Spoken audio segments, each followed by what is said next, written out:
like how do we define hope? Man, I don't know if it was like the desire to do something different. Like, I don't think it was the desire to get sober. I don't think I wanted to get sober. I wanted something different. Right. Yeah.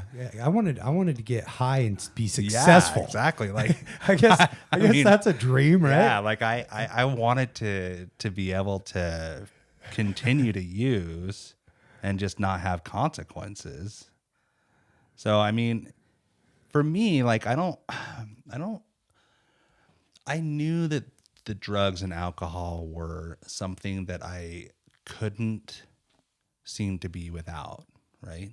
Like, I couldn't seem to not do them. And it didn't seem like possible for me to do it without consequences.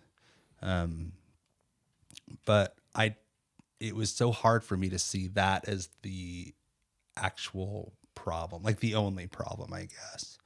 And so I guess I'm kind of answering my own question, like what came first? Like for me, I feel like the drugs and alcohol like really became even more of an escape and a problem when the hopes and dreams died. Right. And I felt completely stuck in this life that I never wanted. Yeah. You know? And by that I mean like a job that I absolutely was miserable at, a house that I and whatever, like these are my things, right? Like Yeah. a house that I was paying a mortgage on that I didn't care for, like I didn't feel like I needed it. Like all this stuff made me feel like I needed to be married. And then that didn't seem to work out, you know? And so like I just felt stuck in this weird, just nothing. There was nothing. I looked at my whole life and there was nothing that made sense. I was like, why am I working this job? Why do I live in this house? Like why do I think I need to be in a relationship? Like what the fuck? Like what the fuck? What the fuck happened to me? Yeah, like what happened, you know? And not only that, but like, and I can't get through a fucking day without getting completely blitzed. Yeah. Like what is that? Yeah. And yeah, so like as we're kind of sitting here thinking about it, it's like I don't think that I wanted to get sober as much as I just needed things to be different. Yeah. You know? And so hope that things could be different, I think was maybe the first bit of that, you know, like maybe things can be different. Yeah. And then we go about experimenting with that, right? Like, cause I can totally relate, you know, I wanted things different, but I didn't want to stop getting high. And so what did we do? Right. We would change from scotch to brandy. Right. Only smoke weed.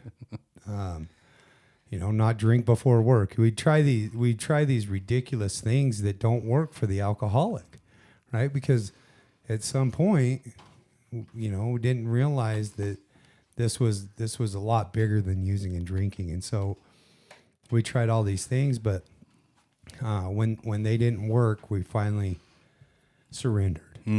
I guess, you know, I finally surrendered and took the path of least resistance, which, you know, when other sober people started popping up in my life and started telling their stories, that was where the first glimmer of hope came from, because they were talking about the way that I felt and the way that I drank, the way that I used.